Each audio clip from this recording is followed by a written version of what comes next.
el 21 de mayo, exactamente el mismo día en que la FIFA celebró su aniversario. Netizen Asia protes ke FIFA, sebut playoff dadakan harusnya zona Asia saja. Gianni Infantino, biar adil, zona UEFA juga ikut. Kesempatan Indonesia makin berat lolos ke Pildun.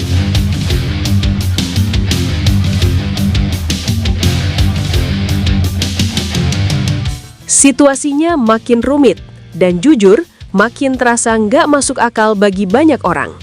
Setelah sebelumnya FIFA menyiapkan skenario playoff darurat akibat potensi mundurnya Iran, publik awalnya masih bisa menerima satu hal. Slot itu milik Asia, jadi perebutannya ya harus di dalam Asia juga. Itu logika paling dasar. Iran lolos dari zona Asia, berarti kalau mereka keluar, penggantinya ya dari Asia. Selesai, nggak perlu ribet. Makanya, ketika muncul format awal, Indonesia, Oman, dan Uni Emirat Arab saling sikut untuk satu tiket, itu masih dianggap masuk akal. 3 tim, 1 slot, semuanya dari konfederasi yang sama. Berat, jelas, tapi adil, karena semua berangkat dari jalur yang sama. Tapi, semuanya berubah ketika FIFA mulai mengutak-atik skenario itu. Dalam perkembangan terbaru, muncul keputusan yang langsung bikin panas. Zona UEFA juga dimasukkan ke dalam playoff. Bukan 1 tim, bukan 2, tapi 4 sekaligus. Italia, Denmark, Polandia, dan Kosovo. Dan di titik ini, banyak orang mulai bertanya, ini sebenarnya playoff pengganti Iran atau mini turnamen lintas benua? Karena secara struktur ini sudah berubah total. Awalnya sederhana, Asia melawan Asia. Sekarang, Asia harus bertarung dulu, Eropa juga bertarung dulu, lalu pemenangnya saling bunuh di akhir. Artinya apa? Artinya jalur yang tadinya masih mungkin buat Indonesia, sekarang berubah jadi jauh lebih berat. Bayangin skenarionya, Indonesia harus mengalahkan Oman. Kalau lolos, lanjut menghadapi Uni Emirat Arab. Itu saja sudah 2 pertandingan hidup mati melawan tim yang secara pengalaman dan konsistensi cukup solid di Asia.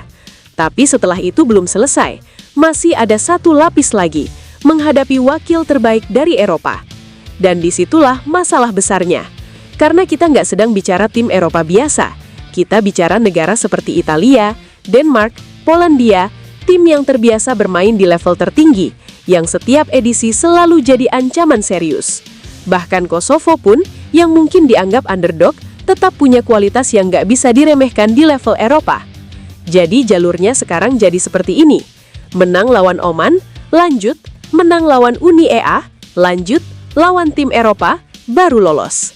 3 pertandingan, 3 level tekanan yang terus naik, dan lawan terakhirnya datang dari salah satu konfederasi terkuat di dunia. Nggak heran kalau netizen Asia langsung bereaksi keras. Argumen mereka sederhana, ini nggak adil, karena slot yang diperebutkan adalah slot Asia, bukan slot gabungan. Jadi kenapa harus melibatkan Eropa? Kenapa tim Asia harus lulus 2 kali?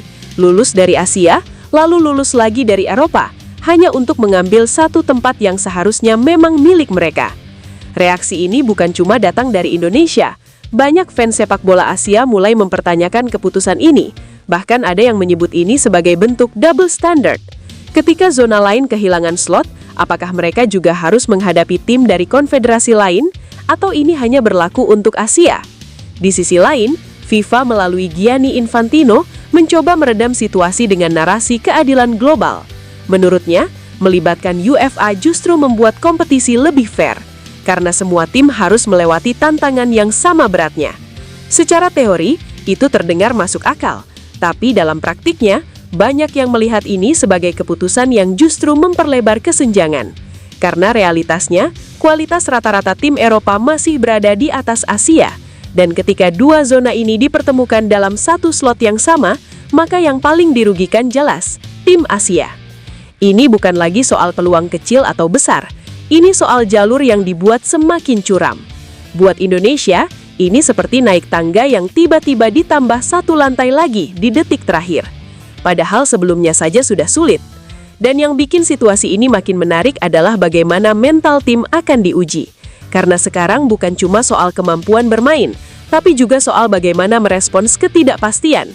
Bagaimana tetap fokus di tengah perdebatan yang gak ada habisnya. Karena kalau pemain ikut larut dalam narasi ketidakadilan, itu bisa jadi bumerang. Di titik ini, Indonesia punya dua pilihan. Pertama, ikut tenggelam dalam protes dan merasa dirugikan. Atau kedua, menerima situasi ini sebagai tantangan terbesar yang pernah ada. Karena kalau dilihat dari sisi lain, ini juga kesempatan untuk membuktikan sesuatu yang lebih besar. Kalau Indonesia bisa melewati Oman, menumbangkan Uni EA, dan bahkan mengalahkan wakil Eropa, maka itu bukan sekedar lolos ke Piala Dunia, itu pernyataan. Pernyataan bahwa Indonesia bisa bersaing lintas benua. Pernyataan bahwa level permainan sudah benar-benar naik, dan pernyataan bahwa sepak bola Asia, khususnya Indonesia, tidak bisa lagi dipandang sebelah mata. Tapi tentu saja, jalan ke sana tidak mudah, karena setiap langkahnya adalah final. Setiap pertandingan adalah hidup mati, dan setiap kesalahan bisa langsung menghapus semua harapan. Inilah kenapa reaksi netizen jadi begitu emosional, karena mereka tahu peluang yang awalnya terasa dekat, sekarang seperti dijauhkan lagi, bukan karena performa tim, tapi karena perubahan aturan di tengah jalan. Dan dalam sepak bola, hal seperti ini selalu meninggalkan tanda tanya. Tapi pada akhirnya, semua tetap akan kembali ke lapangan. Karena seberapa besar pun kontroversinya, pertandingan tetap harus dimainkan. Dan disitulah semuanya akan ditentukan. Bukan oleh opini, bukan oleh komentar, tapi oleh apa yang terjadi selama 90 menit. Sekarang pertanyaannya bukan lagi apakah keputusan FIFA ini adil atau tidak. Pertanyaannya jauh lebih simpel, tapi jauh lebih berat. Kalau jalannya memang harus seberat ini, apakah Indonesia cukup kuat untuk melewatinya? Karena kalau jawabannya iya, maka cerita ini nggak akan diingat sebagai playoff paling ribet, tapi sebagai momen ketika Indonesia menembus batas yang selama ini dianggap mustahil. Wah, gimana pendapat kalian, guys? Setuju nggak kalau slotnya harusnya dari Asia aja? Jangan lupa tinggalin komentar kalian di bawah.